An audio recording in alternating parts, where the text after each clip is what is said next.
എല്ലാവർക്കും പഠിപ്പുര maths tuition YouTube ചാനലിലേക്ക് സ്വാഗതം. ഇന്നത്തെ ക്ലാസ് പുതിയ സംഖ്യകൾ എന്ന പാഠഭാഗത്തിലെ കുറച്ച് പ്രവർത്തനങ്ങളാണ്. പാഠഭാഗത്തേക്ക് കടക്കാം. 7 ചതുരശ്ര മീറ്റർ, 11 ചതുരശ്ര മീറ്റർ എന്നീ പരപ്പളവുകളുള്ള സമചതുരങ്ങൾ വരയ്ക്കുക. അവയുടെ വശങ്ങളുടെ നീളം എന്തൊക്കെയാണ്? എന്താ പറഞ്ഞത് അല്ലേ? 7 മീറ്റർ സ്ക്വയറും 11 മീറ്റർ സ്ക്വയറുള്ള മീറ്റർ സ്ക്വയർ ഏരിയ ഉള്ള വരക്കണം. സ്ക്വയർ അല്ലേ, സമചതുരം വരക്കണം. അതിലൊന്നും കൂടെ കാണണം, സൈഡും കൂടെ കാണണം. ഇതിലും നീളം കണ്ടുപിടിക്കണം അല്ലേ? നമുക്കറിയാം എന്താ സമചതുരത്തിന്റെ പരപ്പളവ് കാണേണ്ട ഇക്വേഷൻ. സമചതുരത്തിന്റെ പരപ്പളവ് കാണേണ്ട ഇക്വേഷൻ എന്താണ്? വശം ഗുണിക്കണം വശം, or area of square side into side. എങ്ങനെ? പിന്നെ ഇത് നോക്കിയേ, നമുക്കിവിടെ തന്നിട്ടുണ്ട്, ഏരിയ തന്നിട്ടുണ്ട് അല്ലേ? ഏരിയ തന്നിട്ടുണ്ട്, ഓർ പരപ്പളവ്. പരപ്പളവ് അല്ലെങ്കിൽ ഇത് തന്നിട്ടുണ്ട്, ഏരിയ തന്നിട്ടുണ്ട്. ആദ്യം നമുക്ക് എത്ര എടുക്കാം? 7 ചതുരശ്ര സെന്റിമീറ്റർ ഏരിയ ആയ ഒരു സമചതുരം എടുക്കാം. അപ്പൊ അതിന്റെ ഏരിയ എത്രയാണ്? 7 മീറ്റർ സ്ക്വയർ അല്ലേ? Area equal to 7 metre square. ഇനി നമ്മൾ ഇതെങ്ങനെ കണക്കാക്കുന്നതെന്ന് വെച്ചാൽ, നമുക്ക് വശമാണ് കണ്ടുപിടിക്കുന്നത് അല്ലേ? സമചതുരത്തിന്റെ വശം കണ്ടുപിടിക്കണം. അതിനായി നമ്മൾ എന്ത് ചെയ്യണം എന്ന് വെച്ചാൽ, രണ്ട് സംഖ്യകളുടെ വർഗ്ഗങ്ങൾ തമ്മിൽ കുറച്ചാൽ എത്ര കിട്ടണം? 7 കിട്ടണം. മനസ്സിലായി? രണ്ട് സംഖ്യകൾ എടുക്കുക, അതിന്റെ വർഗ്ഗങ്ങൾ തമ്മിലുള്ള ഡിഫറൻസ് എത്രയായിരിക്കണം? 7 ആയിരിക്കണം. അതിനായിട്ട് നമ്മൾ ഇങ്ങനെ എടുക്കാം. ആദ്യം നോക്കിയേ, 2 സ്ക്വയർ മൈനസ് 1 സ്ക്വയർ എത്ര കിട്ടും? 2 സ്ക്വയർ എന്ന് പറഞ്ഞാൽ 4 മൈനസ് 1 ഈക്വൽ ടു 3. 7 കിട്ടിയിട്ടില്ലല്ലോ. അടുത്ത് നോക്കാം നമുക്ക്. 3 സ്ക്വയർ മൈനസ് 2 സ്ക്വയർ അല്ലേ? 3 സ്ക്വയർ എന്ന് പറഞ്ഞാൽ എത്രയാണ്? 9 മൈനസ് 2 സ്ക്വയർ എന്ന് പറഞ്ഞാൽ 4. എത്ര കിട്ടും? 5. അപ്പൊ ഇതും അല്ല. അടുത്തത് നോക്കാം. 4 സ്ക്വയർ മൈനസ് 3 സ്ക്വയർ അല്ലേ? 4 സ്ക്വയർ മൈനസ് 3 സ്ക്വയർ. 4 സ്ക്വയർ എന്ന് പറഞ്ഞാൽ എത്രയാണ്? 16. 3 സ്ക്വയർ എന്ന് പറഞ്ഞാൽ 9. അപ്പൊ ഇതൊക്കെ കിട്ടി? 7 എന്ന് കിട്ടി. അപ്പൊ ഏതൊക്കെ സംഖ്യകളായിരിക്കും? 4 സ്ക്വയറും 3 സ്ക്വയറും. അപ്പൊ വർഗ്ഗം 4 സ്ക്വയർ എന്ന് പറഞ്ഞാൽ 16, 3 സ്ക്വയർ എന്ന് പറഞ്ഞാൽ 9. അപ്പൊ ഏതൊക്കെ സംഖ്യകൾ എടുക്കണം? 4ഉം 3ഉം. അപ്പൊ എന്ത് ചെയ്യണം? ഇനി 4ഉം 3ഉം വശമായ ഒരു ത്രികോണം, ലംബവശമുള്ള ഒരു ത്രികോണം വരക്കണം. നോക്കിയേ, ഞാനിപ്പം ഒരു ത്രികോണം ജസ്റ്റ് ഇങ്ങനെ വെറുതെ ഒന്ന് വരച്ച് കാണിക്കും. കണ്ടോ? ഇങ്ങനെ ഒരു ത്രികോണം. അപ്പോൾ ഇതിന്റെ ഈ വശം 4ഉം ഈ വശം 3ഉം ഈ വശമാണ് നമ്മൾ എന്ത് ചെയ്യുന്നത്? കണ്ടുപിടിക്കുന്നത്. മനസ്സിലായില്ലേ? നമുക്കറിയാം നമ്മൾ എടുത്ത സംഖ്യകൾ ഏതൊക്കെയാ? 4. ഇതിന്റെ സ്ക്വയറും കുറച്ചാൽ നമുക്ക് എത്ര കിട്ടണം? 7 കിട്ടണം അല്ലേ? അതുകൊണ്ട് 4 നോക്കിയേ, ഇതെന്താ പറയാ? ഈ വശത്തിന് എന്താ പറയാ? കർണം അല്ലേ? കർണം. ഇതോ? ഇതെന്ന് പറയുന്നത് പാദം, ഇതെന്ന് പറയുന്നത് എന്താ? ലംബം. അപ്പൊ ഏത് വശമാണ് നമ്മൾ കണ്ടുപിടിക്കേണ്ടത്?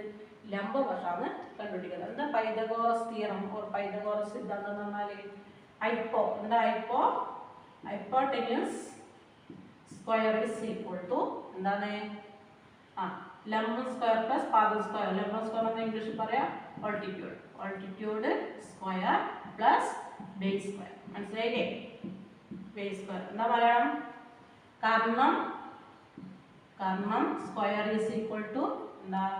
ലംബം സ്ക്വയർ പ്ലസ് എന്താണ്? പാദം സ്ക്വയർ. മനസ്സിലായല്ലോ? ഇനി ഇവിടെ നോക്കിയാൽ നമുക്ക് എന്താ കണ്ടുപിടിക്കേണ്ടത്? നമ്മൾ കർണം എന്ന് പറഞ്ഞാൽ എത്ര എടുത്തു? അല്ലെങ്കിൽ ഹൈപ്പോട്ടന്യൂസ് എന്ന് പറഞ്ഞത് 4 എടുത്തു അല്ലേ? ബേസ് എന്നത് 3 എടുത്തു. നമുക്ക് എന്താ കണ്ടുപിടിക്കേണ്ടത്? ഓൾട്ടിറ്റ്യൂഡ് ആണ് കണ്ടുപിടിക്കേണ്ടത്. ഓൾട്ടിറ്റ്യൂഡ് എങ്ങനെയാ കണ്ടുപിടിക്കുക? ഈ ഇക്വേഷൻ കണ്ടുപിടിച്ചൂടെ? എങ്ങനെ?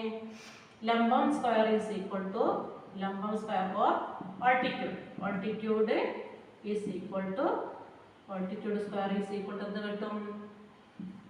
കർണം സ്ക്വയർ മൈനസ് പാദം സ്ക്വയർ. മനസ്സിലായില്ലേ? കർണം സ്ക്വയർ മൈനസ് പാദം സ്ക്വയർ. ഇല്ലെങ്കിൽ താഴെ എന്ത് വരും? Hypotenuse square minus base square വരും. മനസ്സിലായില്ലേ? നമുക്ക് എത്രയാ കർണം കിട്ടിയത് നോക്കിയേ. കർണം എത്ര കിട്ടിയുടെ? കർണം 4 സ്ക്വയർ മൈനസ് പാദം എത്രയാ? 3 square is equal to 16 minus എത്രയാ? 9 ഈക്വൽ ടു 7. ഇതെന്താണ്? ലംബം സ്ക്വയർ അല്ലേ? ലംബം സ്ക്വയർ ആണ് എന്തെന്ന്? 7. അപ്പൊ ലംബം എന്തായിരിക്കും? ലംബം ഓർ ഓൾട്ടിറ്റ്യൂഡ് എന്ന് പറഞ്ഞാൽ എന്തായിരിക്കും? ഓൾട്ടിറ്റ്യൂഡ് എന്ന് പറയുന്നത് എന്തായിരിക്കും? ഇത് ലംബം സ്ക്വയർ ആണ്. ഇത് ലംബം സ്ക്വയർ എന്ന് പറഞ്ഞാൽ വർഗ്ഗമല്ലേ? അപ്പൊ വർഗ്ഗത്തിന്റെ വർഗ്ഗമൂലം എടുക്കുമ്പോൾ ഇതെന്ത് വരും? √7 അല്ലേ? ഇതെന്ത് വരും? √7. മനസ്സിലായല്ലോ? വർഗ്ഗമൂലം 7 കിട്ടിയില്ലേ? അപ്പോൾ ലംബം നമുക്ക് എത്ര കിട്ടി? √7 എന്ന് കിട്ടി. അപ്പോൾ എന്ത് കൊടുക്കാം? √7. അപ്പം നമുക്ക് ലംബം എന്ന് കിട്ടി √7 ഫോർ ആൾട്ടിറ്റ്യൂഡ് എന്ന് പറഞ്ഞത് √7 എന്ന് കിട്ടി. സംശയമില്ലല്ലോ. ഇവിടെ ലംബം ഈക്വൽ ടു എത്രയാണ്? √7 എന്ന് നമുക്ക് കിട്ടിയിട്ടുണ്ട്. ഇനി നമുക്ക് എന്ത് ചെയ്യാം? ഈ അളവ് വെച്ചിട്ട് ഒരു മട്ടത്രികോണം വരക്കാം. ശ്രദ്ധിച്ചോ, ഇവിടെ കർണം എത്രയാണ്? കർണം ഓ ഹൈപ്പോട്ടനിയസ് ഈക്വൽ ടു എത്രയാണ്? 4 സെന്റിമീറ്റർ അല്ലേ? 4 മീറ്ററിലാണ് തന്നിട്ടുള്ളത്, അതുകൊണ്ട് മീറ്റർ ആയിട്ട് എടുക്കാം. 4 മീറ്റർ. അതുപോലെ തന്നെ എന്താ പാദം എന്ന് പറഞ്ഞാൽ base is equal to 3 metre അല്ലേ? നമുക്ക് കർണം അറിയാൻ എത്രയാണ്? 4 മീറ്റർ. പാദം എന്ന് പറയുന്നത് 3 മീറ്റർ. ഇത് വെച്ച് നമുക്ക് എന്ത് ചെയ്യാം? ഒരു മട്ടത്രികോണം വരക്കാം. മനസ്സിലായില്ലേ? ആദ്യം എത്ര എടുക്കണം? പാദം എന്ന് പറയുന്നത് 3 മീറ്റർ അല്ലെങ്കിൽ എന്തെടുത്താൽ മതി? 3 സെന്റിമീറ്റർ ആയിട്ട് എടുത്തിട്ട് യൂണിറ്റ് മാറ്റി കൊടുത്താൽ മതി. മനസ്സിലായില്ലേ? അപ്പോൾ 3 സെന്റിമീറ്ററിൽ ഞാൻ എന്തെടുത്തു? ഒരു ലൈൻ വരച്ചു അല്ലേ? ഇത് എത്രയാണ്? 3 സെന്റിമീറ്റർ. അതിനുശേഷം ഈ മട്ടം എടുത്തിട്ട് അല്ലേ, മട്ടത്രികോണം എപ്പോഴും 90 ഡിഗ്രി ആയിരിക്കുമല്ലോ. ഈ മട്ടം എടുത്തിട്ട് ഇവിടെ വെച്ചിട്ട് ഇവിടെ ഒരു വര വരച്ചു. കണ്ടോ? ഇവിടെ ഒരു വര വരച്ചു. മനസ്സിലായില്ലേ? അത് 90 ഡിഗ്രിയാണ്. എന്നിട്ട് നമുക്കറിയാം കാരണം എത്രയാണ്? 4 സെന്റിമീറ്റർ അല്ലേ? ഞാൻ ഈ കോമ്പോസ് എത്രയാ? 4 സെന്റിമീറ്റർ ആയിട്ട് ഞാൻ എന്ത് ചെയ്തിട്ടുണ്ട്? സെറ്റ് ചെയ്ത് വെച്ചിട്ടുണ്ട്. കണ്ടോ? 4 സെന്റിമീറ്റർ കൃത്യാളവിൽ സെറ്റ് ചെയ്തിട്ടുണ്ട്. അത് എന്ത് ചെയ്യാം? ഇവിടെ കുത്തിയിട്ട് ഈ പോയിന്റിൽ കുത്തിയിട്ട് ഇവിടെ വരച്ചു കൊടുക്കാം. കണ്ടോ? ആ മുട്ടിയ പോയിന്റിലേക്ക് എന്ത് ചെയ്യാം? ഇവിടെ നിന്ന് ഒരു നേർരേഖ വരണം. കണ്ടോ? ഈ പോയിന്റിലേക്ക് ഈ പോയിന്റിൽ നിന്ന് ഒരു നേർരേഖ വരച്ചു. കണ്ടില്ലേ? ഇത് എത്രയാണ്? 4 സെന്റിമീറ്റർ. ഇതാണ് കർണം, ഇത് പാദം, ഇത് ലംബം. ഇതാ നമുക്ക് എത്ര കിട്ടിയത്? ആൾട്ടിറ്റ്യൂഡ് √7. മനസ്സിലായോ? ഇതാണ് √7. ഇനി എന്ത് ചെയ്യണം? നമുക്ക് √7 ഈ അളവിൽ, ഈ ലംബത്തിന്റെ അളവിലാണ് നമുക്ക് എന്ത് വരക്കേണ്ടത്? സമചതുരം വരക്കേണ്ടത്. അപ്പൊ എന്ത് ചെയ്യാം? ഈ ലംബത്തിന്റെ അളവ് നമുക്ക് കൃത്യമായിട്ട് എടുക്കാം. കണ്ടോ? ലംബത്തിന്റെ അളവ് നമുക്ക് കൃത്യമായിട്ട് എടുത്തിട്ടുണ്ട്.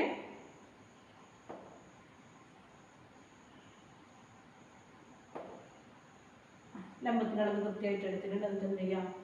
ഇങ്ങോട്ടൊരു വര വരക്കാം. ശരിക്കും ഇവിടെ കുത്തിയിട്ട് ഇങ്ങോട്ടൊരു വര വരക്കാം. അതുപോലെ തന്നെ ഇവിടെ കുത്തിയിട്ട് ഇതൊന്നും സ്ലിപ്പാവാൻ പാടില്ല. ഒരു ബോർഡായതുകൊണ്ട് എന്താകുന്നുണ്ട്? സ്ലിപ്പാവുന്നുണ്ട്. കണ്ടോ? അതിനുശേഷം എന്ത് ചെയ്യാം?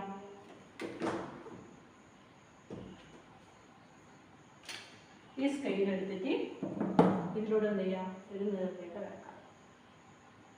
കണ്ടോ? ഇങ്ങനെ വരച്ചു. കണ്ടോ? ഒരു നേർരേഖ വരച്ചു. അതിനുശേഷം ഈ പോയിന്റില്ലേ, ആ പോയിന്റുകൾ തമ്മിൽ എന്ത് ചെയ്യാം? യോജിപ്പിക്കുക. കണ്ടോ? ഈ പോയിന്റുകൾ തമ്മിൽ യോജിപ്പിച്ചു. നമ്മൾ ആർക്ക് വരച്ച പോയിന്റില്ലേ, ആ പോയിന്റുകൾ തമ്മിൽ എന്ത് ചെയ്യും? നമ്മൾ യോജിപ്പിക്കും. ഇനി ബാക്കിയുള്ളവ എന്ത് ചെയ്യാം? മായ്ച്ചു കളയാം. കണ്ടോ? ഇപ്പോൾ എന്ത് കിട്ടി? √7 അല്ലേ? സമചതുരത്തിന്റെ വശം √7 ആയ ഒരു സമചതുരം സ്ക്വയർ കിട്ടും. ഇതിന്റെ വശത്തിന്റെ അളവ് എത്രയായിരിക്കും? √7. മനസ്സിലായില്ലേ എങ്ങനെ ചെയ്യുന്നതെന്ന്?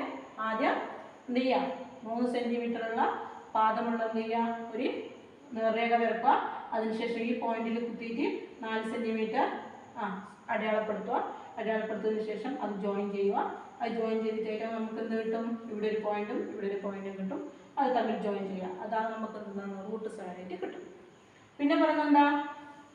ഇവിടെ നിന്ന് ഇവിടെ കുത്തിയിട്ട് ഈ √7 അല്ലേ, ഈ വശത്തിന്റെ അളവ് എടുത്തിട്ട് ഇങ്ങോട്ടും ഇങ്ങോട്ടും 2 ആർക്ക് വരക്കുക. ഈ 2 ലൈനുകൾ നീട്ടി വച്ചതിന് ശേഷം കൂട്ടി ജോയിൻ ചെയ്യുക. മനസ്സിലായില്ലേ? ഇങ്ങനെയാണ് നമുക്ക് ഒരു സമചതുരം വരക്കേണ്ടത്. ഇതിപ്പോൾ എത്രയാണ്? √7 ഒരു ഏരിയ 7 ആയ സമചതുരമാണ് ഇത് അല്ലേ? അപ്പോൾ ഇതെങ്ങനെ കിട്ടും? ഏരിയ എങ്ങനെ എഴുതാം? ഏരിയ സമം √7 ഇൻറ്റു √7 അല്ലേ? √7 ഇൻറ്റു √7. √1 ഇൻറ്റു √1 എന്ന് പറഞ്ഞാൽ എത്രയാണ്? √1 ഇൻറ്റു √1 എന്ന് പറഞ്ഞാൽ 1 ആണ്. √2 ഇൻറ്റു √2 എന്ന് പറഞ്ഞാൽ 2. √3 ഇൻറ്റു √3 എന്ന് പറഞ്ഞാൽ എത്രയാണ്? 3. അങ്ങനെയാണെങ്കിൽ അങ്ങനെ അല്ലേ? റൂട്ട് വരുന്ന 2 സംഖ്യകൾ തമ്മിൽ ഗുണിച്ചാൽ അതിൻ്റെ റൂട്ട് എന്തായി പോകും? ക്യാൻസൽ ആയി പോകും. അപ്പോൾ ഇവിടെ എത്ര വരും? 7 അല്ലേ? Area 7 metre square. മനസ്സിലായില്ലേ? ഇതേപോലെ നമുക്ക് എന്ത് ചെയ്യാം? 11 കൂടെ കണ്ടുപിടിക്കാം. അപ്പോൾ ഇവിടെ എത്ര വരും? ഏരിയ എന്ന് പറയുന്നത് 11 മീറ്റർ സ്ക്വയറിന് വരും. ഇവിടെയോ ഹൈപ്പോട്ടന്യൂസ് അല്ലേ? സെയിം ഇക്വേഷൻ ആണ്, മാറ്റമൊന്നുമില്ല, ഇവിടെ മാത്രം മാറും. നോക്കിയേ, നമുക്ക് എത്ര കിട്ടണം അല്ലേ? രണ്ട് സംഖ്യകളുടെ വർഗ്ഗങ്ങൾ തമ്മിൽ കുറച്ചാൽ എത്ര കിട്ടണം? 11 കിട്ടണം. അപ്പൊ എങ്ങനെ സംഖ്യ കണ്ടുപിടിക്കാം? നോക്കാം. നമ്മൾ നേരത്തെ 4 വരെ പോയല്ലേ? ഇനി നോക്കിയേ, 5 സ്ക്വയർ മൈനസ് 4 സ്ക്വയർ. 5 സ്ക്വയർ എന്ന് പറഞ്ഞാൽ 25 അല്ലേ? മൈനസ് 16. 25 16 കുറച്ച് നോക്ക്, എത്ര കിട്ടുന്നത്? 16 അല്ലേ? 15 6 പോയാൽ 1. പിന്നെയോ 15 6 പോയാൽ എത്ര? 1 അല്ല 9. പിന്നെ ഇവിടെ എന്ത് വരും? അത് 0 ആയിരിക്കും. അടുത്തത് എത്രയാ? 6 സ്ക്വയർ മൈനസ് 5 സ്ക്വയർ അല്ലേ? 6 സ്ക്വയർ മൈനസ് 5 സ്ക്വയർ എന്ന് പറഞ്ഞാൽ എത്രയാ? 36 മൈനസ് 25. കുറച്ച് നോക്ക്, 36 മൈനസ് 25 എത്രയായിരിക്കും? 6 5 കുറച്ചാൽ 1 1 2 3 2 കുറച്ചാൽ 1. അപ്പോൾ 11 കിട്ടുന്നുണ്ട്. അപ്പോൾ ഇവിടെ എത്ര കിട്ടും? 11. അപ്പോൾ സംഖ്യകൾ ഏതൊക്കെയാ? 6ഉം 5ഉം. അതിവിടെ കൊടുക്കുക. സമം ഇവിടെ എന്ത് വരും? 6 സ്ക്വയർ മൈനസ് 5 സ്ക്വയർ. മനസ്സിലായില്ലേ? അപ്പൊ ഇവിടെ എന്ത് വരും? 6 സ്ക്വയർ മൈനസ് 5 സ്ക്വയർ എന്ന് പറഞ്ഞാൽ 36 മൈനസ് 25. ഇവിടെ എത്ര കിട്ടും? 36 മൈനസ് 25 എന്ന എത്രയാണ്? 11 അല്ലേ? ഇത് സമം 11. 11 ഓക്കെ. ലംബം സ്ക്വയർ ആണ് 11. അപ്പൊ ലംബം എന്തായിരിക്കും അല്ലേ? അതിനെന്ത് വരും? സ്ക്വയർ റൂട്ട് വരും. റൂട്ട് 11 അല്ലേ? ലംബകൃതി പോകുമ്പോൾ അതിനെന്ത് വരും? വർഗ്ഗമൂലം. ഈ വർഗത്തിന്റെ 11 ഏരിയയായ സമചതുരത്തിന്റെ ഒരു വശം എത്രയായിരിക്കും? റൂട്ടിൽ നമ്മൾ പഠിച്ചിട്ടുണ്ട്. ഇനി എന്ത് ചെയ്യാം? ഇനി ഇവിടെ എടുക്കാം. ഇവിടെ എത്ര വരും? കർണം എന്ന് പറയുന്നത് എത്രയാണ്? 6ഉം പാദം എന്ന് പറയുന്നത് എത്രയാണ്? 5. മനസ്സിലായില്ലേ? ഇനി എന്ത് ചെയ്യാം? വരച്ചൂടെ? ഇനി നമുക്ക് ഒരു മട്ടത്രികോണും അതിൽ നിന്നൊരു സമചതുരവും വരക്കാം. ശ്രദ്ധിച്ചോ. ആദ്യം പാദം എത്രയാണ്? 5 സെന്റിമീറ്റർ അല്ലേ? 5 സെന്റിമീറ്റർ ആയ ഒരു പാദം വരച്ചു, ഒരു ലൈന് വരച്ചു. പാദം 5 സെന്റിമീറ്റർ ആണ്. 5 സെന്റിമീറ്റർ ആയ ലൈൻ വരച്ചു. ഇത് 5 സെന്റിമീറ്റർ എടുത്തു. പിന്നെയോ അതിനുശേഷം കർണം എത്രയാണ്? കർണം എന്ന് പറയുന്നത് 6. ഈ സ്കെയിൽ എടുത്തിട്ട് ഇത് എത്ര സെറ്റ് ചെയ്തു? 6 സെറ്റ് ചെയ്തു.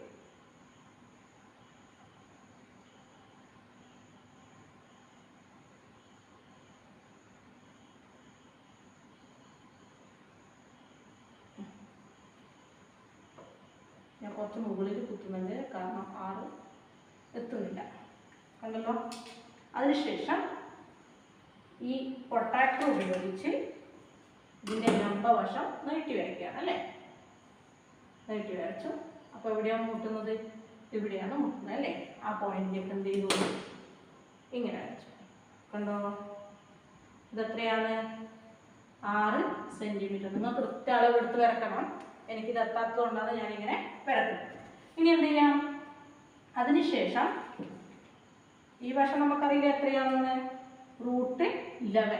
ലംബം എന്ന് പറഞ്ഞത് റൂട്ട് 11. അതിനുശേഷം ഇവിടെ കുത്തിയിട്ട് ഈ അളവ് കൃത്യമായിട്ട് എടുക്കുക. കണ്ടോ? ഇവിടുന്ന് ഇങ്ങനെ വരക്കുക, അതുപോലെ തന്നെ ഇവിടുന്ന് ഇങ്ങനെ വരക്കുക. അതിനുശേഷം എന്ത് ചെയ്യുക? ഇവിടുന്ന് ഇവിടുന്ന് ലൈന് നേടി കൃത്യമായ ലൈനൊന്ന് സ്ട്രൈറ്റ് ലൈൻ ആവണം.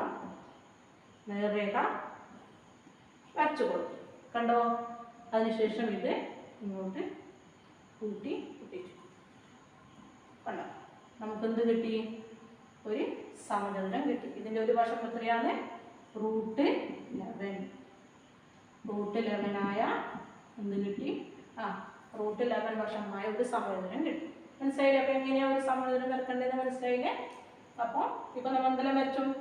ഏരിയ 7 ആയ ഒരു സമചതുരവും വെച്ചു, അതുപോലെ തന്നെ ഏരിയ 11 ആയ ഒരു സമചതുരം വെച്ചു. ഇവിടെ മീറ്ററിലാണ് തന്നിട്ടുള്ളത്, അതുകൊണ്ട് തന്നെ യൂണിറ്റ് എഴുതുമ്പോൾ എഴുതണം, മീറ്ററിൽ തന്നെ എഴുതണം.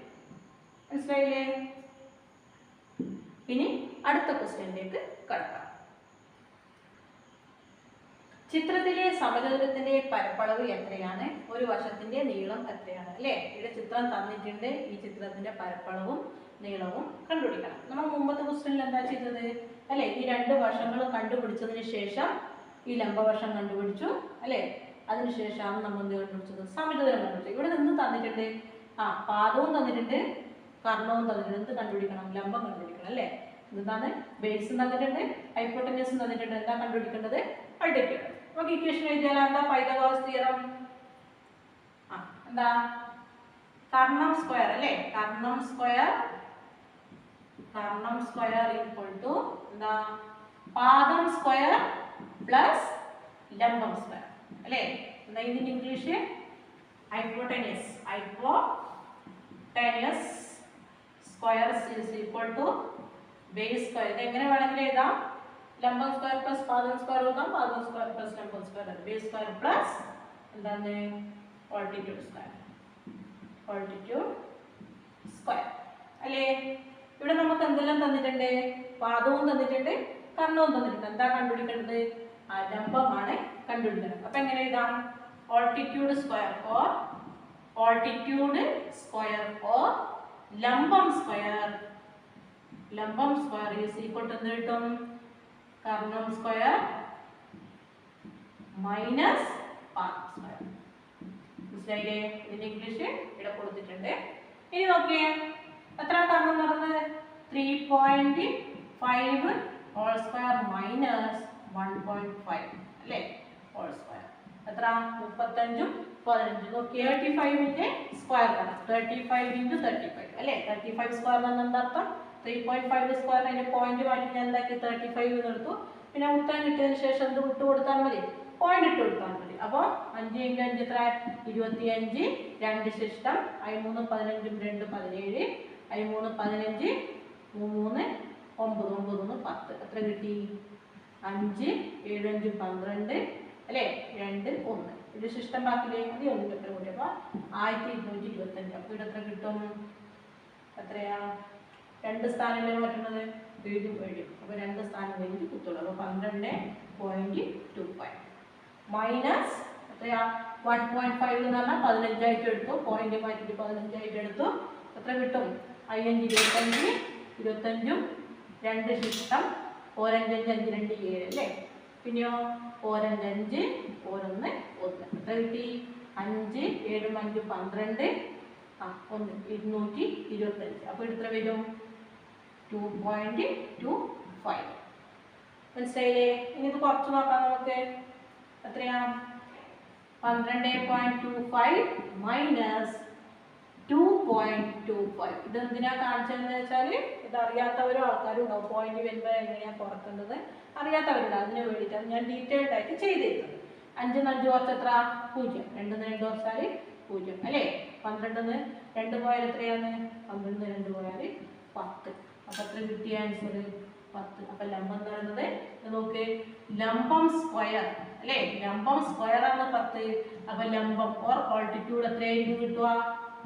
altitude is equal to √10. സംശയമില്ലല്ലോ? ഇതിന്റെ കൃതി പോകുമ്പോൾ ഇതിന്റെ വർഗ്ഗമൂലമായിട്ട് വരും. മനസ്സിലായില്ലേ? ഇനി നമുക്ക് ഇത് ഇടാം, അടയാളപ്പെടുത്താം. ഇവിടെ എത്ര കൊടുത്തു? √10. അപ്പൊ എന്ത് കിട്ടി? നമുക്ക് എന്താ കണ്ടുപിടിക്കാൻ പറഞ്ഞത്? ചിത്രത്തിലെ സമചതുരത്തിന്റെ പരപ്പളവ് എത്രയാണ്? ഒരു വശത്തിന്റെ നീളം എത്രയാണ്? അപ്പൊ സമചതുരത്തിന്റെ ഒരു വശത്തിന്റെ നീളം കിട്ടിയില്ലേ? √10. അപ്പൊ ഇത് ഇവിടെ എഴുതാം. സമചതുരത്തിന്റെ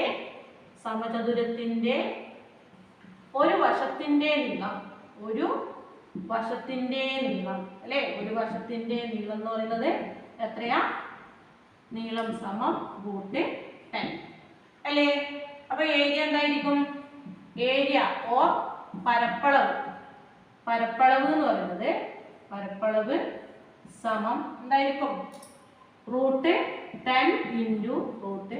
അല്ലേ, വശം ഇൻറ്റു വശമല്ലേ? അപ്പൊ √10 × √10. അപ്പൊ എന്താവും? 10. മനസ്സിലായില്ലേ? റൂട്ടുകൾ തമ്മിൽ എന്താവും? ക്യാൻസൽ ആയി പോകും. ഞാൻ പറഞ്ഞതിലുണ്ട് √1 × √1 എന്തായിരിക്കും? 1 തന്നെ. √2 × √2 2. ഈ √1 × √1 ആണെങ്കിൽ ഇത് തമ്മിൽ കുറിച്ച് എന്ത് കിട്ടും? 1 കിട്ടും. ഏതാണോ റൂട്ടിൻ്റെ അകത്തുള്ള സംഖ്യ അതന്നെയായിരിക്കും കിട്ടും. അതുപോലെ തന്നെ √2 × √2 2 ആയിരിക്കും. പിന്നെ √3 × √3 ആണെങ്കിലോ √3 ആണെങ്കിൽ എത്ര കിട്ടും? 3 കിട്ടും. അപ്പോൾ ഒരേ റൂട്ടുള്ള രണ്ട് സംഖ്യകൾ തമ്മിൽ ഗുണിച്ചാൽ ആ റൂട്ടിൻ്റെ അകത്തുള്ള ഏത് സംഖ്യയാണോ അത് നമുക്ക് കിട്ടും. ഇവിടെ എത്ര കിട്ടും? 10. അപ്പോൾ ഇതിൻ്റെ ഏരിയ എത്രയാണ്? 10 ആണ്. മനസ്സിലായില്ലേ? ഈ ക്വസ്റ്റ്യൻ ഇപ്പോൾ നമുക്ക് മനസ്സിലായെന്ന് ഞാൻ വിചാരിക്കുന്നത്. സിമ്പിളാണ്. ഒന്നും കൂടെ എന്ത് ചെയ്താൽ മതി? പിന്നെ സൈഡ് വശങ്ങളെല്ലാം മാറ്റിയിട്ട് ഓൾറെഡി കണക്ക് കൂടി ഇതുപോലെ ചെയ്ത് നോക്കുക. അപ്പോൾ നിങ്ങൾക്ക് ഈസി ആയിട്ട് കണ്ടുപിടിക്കാൻ പറ്റും. ഇന്നത്തെ പ്രവർത്തനം നിങ്ങൾക്ക് മനസ്സിലായിട്ടുണ്ടെങ്കിൽ ലൈക്ക് ചെയ്യുക, ഷെയർ ചെയ്യുക, ബെൽ ബട്ടൺ ക്ലിക്ക് ചെയ്യുക. ഒരിക്കലും വീഡിയോ സ്കിപ്പ് ചെയ്യരുത്. സ്കിപ്പ് ചെയ്ത് കണ്ടാൽ കണക്കാകുമ്പോൾ ഒന്നും മനസ്സിലാവില്ല. ഈ വീഡിയോ കാണുമ്പോൾ തന്നെ ഒരു പേപ്പറും പെന്നും കയ്യിൽ പിടിക്കുക. ഞാൻ പറയുന്നത് പോലെ ചെയ്ത് നോക്കുക. അപ്പോൾ ഈസി ആയിട്ട് നമുക്കിത് ചെയ്യാൻ പറ്റും. മനസ്സിലായില്ലേ? സ്കിപ്പ് ചെയ്യാതെ കാണാൻ പരമാവധി ശ്രമിക്കണം. എന്നാലേ കണക്ക് ബാക്കി എല്ലാ വിഷയമാണെങ്കിൽ ജസ്റ്റ് ഒന്ന് നമുക്ക് കേട്ടാൽ തന്നെ നമ്മുടെ മൈൻഡിലുള്ള കാര്യങ്ങൾ എഴുതും. പക്ഷെ കണക്ക് ഒരിക്കലും അങ്ങനെ ചെയ്യാൻ പറ്റില്ല. അത് പ്രവൃത്തിയിലൂടെ മാത്രമേ നമുക്ക് കണക്ക് ചെയ്യാൻ പറ്റുള്ളൂ. അത് കുട്ടികൾ എന്തായാലും മനസ്സിലാക്കണം. മാതാപിതാക്കളും അറിഞ്ഞിരിക്കണം. ഇത് ഇഷ്ടപ്പെട്ട ലൈക്ക് ചെയ്യുക, ഷെയർ ചെയ്യുക, സബ്സ്ക്രൈബ് ചെയ്യുക. നന്ദി, നമസ്കാരം.